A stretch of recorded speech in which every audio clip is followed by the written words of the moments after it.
Assalamualaikum warahmatullahi wabarakatuh. Halo teman-teman, perkenalkan nama saya Yuni Larasati dengan NPM 19111000440.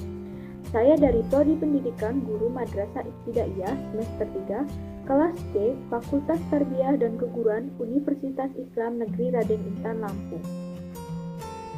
Baiklah, di video ini saya akan membahas tentang pengertian SKI, ruang lingkup, metode sejarah, ilmu dasar sejarah, ilmu bantu sejarah, manfaat dan urgensi mempelajari SKI.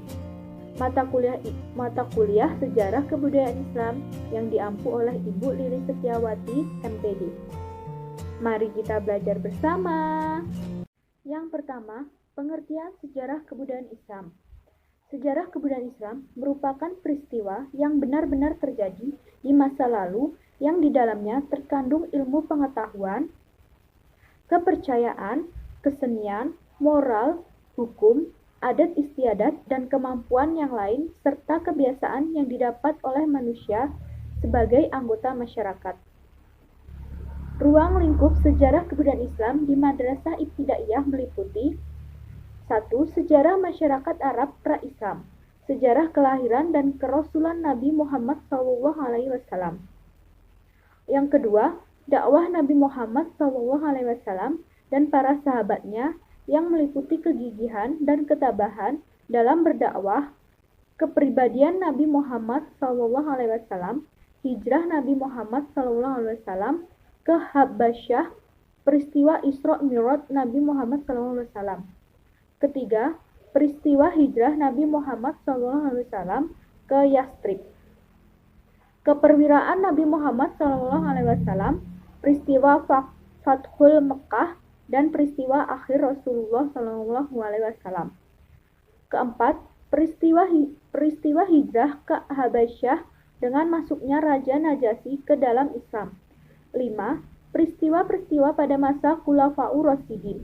6. Sejarah perjuangan tokoh agama Islam di daerah masing-masing. Selanjutnya, metode sejarah.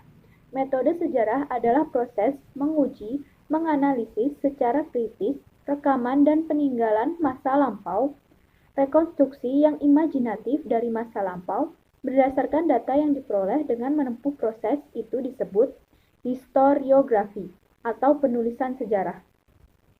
Yang pertama ada metode penggalian sejarah yaitu metode lisan atau interview, yaitu dalam pelacakan suatu objek sejarah dilakukan dengan interview.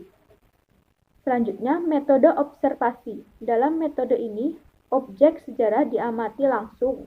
Metode dokumenter. Metode ini berusaha mempelajari secara cermat dan mendalam segala catatan atau dokumen tertulis. Selanjutnya, metode penulisan sejarah.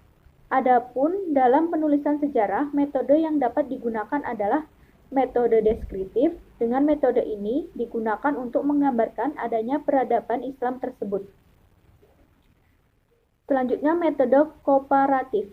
Metode ini merupakan metode yang berusaha membandingkan sebuah perkembangan peradaban Islam dengan peradaban Islam lainnya. Metode analisis sintesis. Metode ini melihat sosok peradaban Islam lebih kritis. Ada analisis bahasan yang lebih luas serta kesimpulan yang spesifik. Selanjutnya, ilmu dasar sejarah. Untuk memperoleh data yang akurat terkait sejarah, dibutuhkan ilmu-ilmu pendukung yang memperkuat keberadaan sejarah.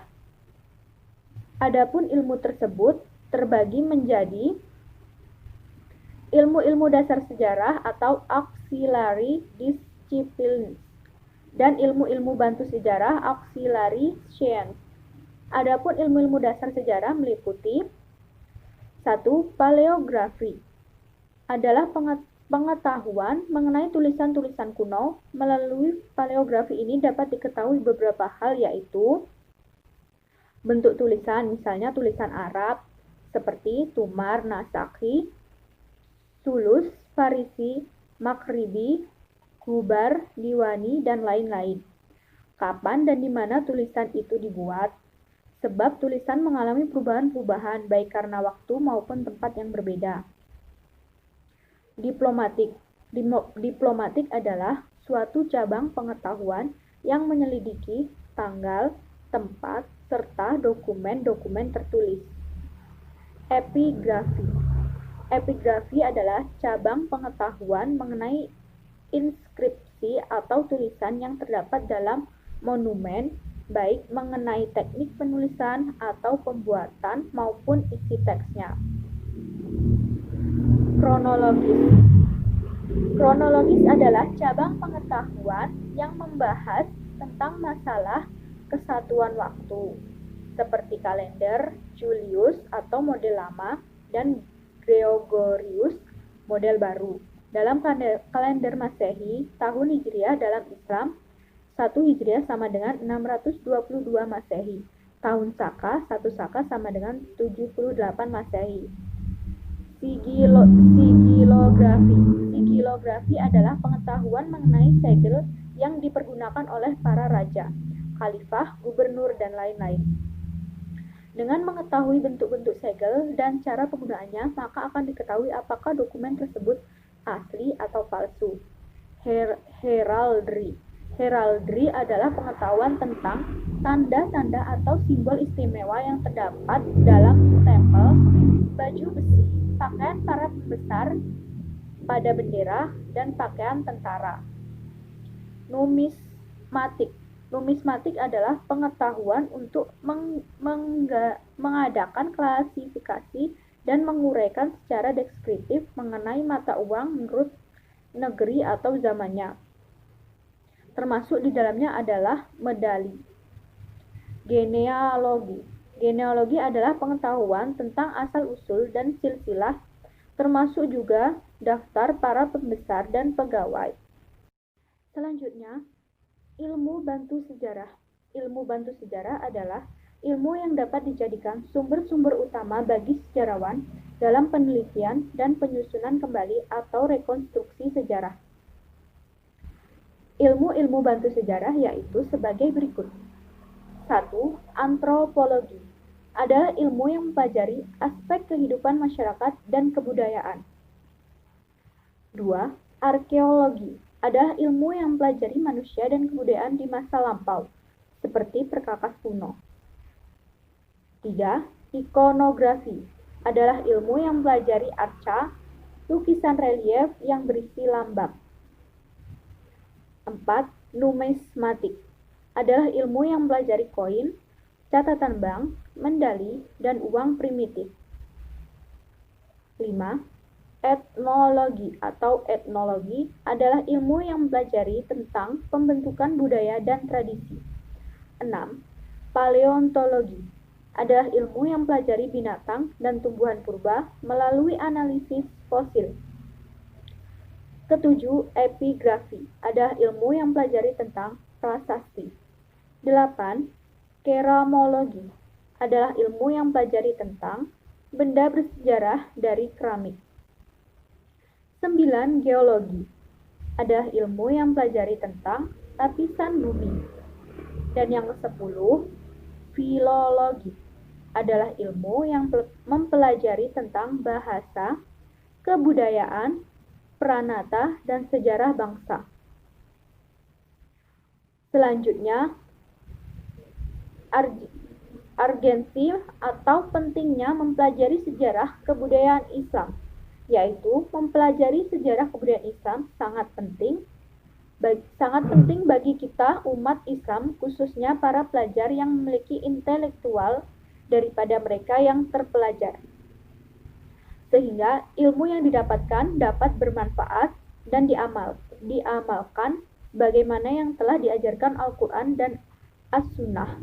Selain itu, sebagai golongan yang terpelajar dapat meningkatkan apresiasi mereka terhadap perkembangan Islam ataupun mengajarkan kepada orang-orang yang belum mengetahuinya agar dapat mengambil hikmah dan mengamalkannya bersama-sama.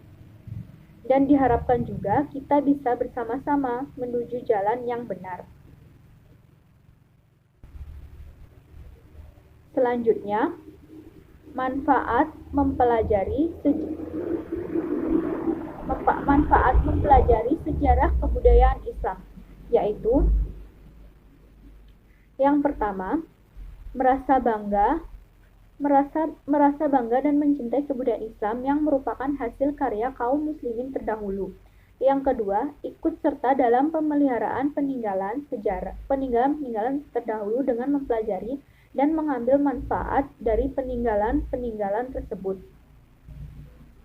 Yang ketiga, meneladani perilaku yang baik dari tokoh-tokoh terdahulu, mengambil pelajaran dari berbagai keberhasilan dan kegagalan umat terdahulu.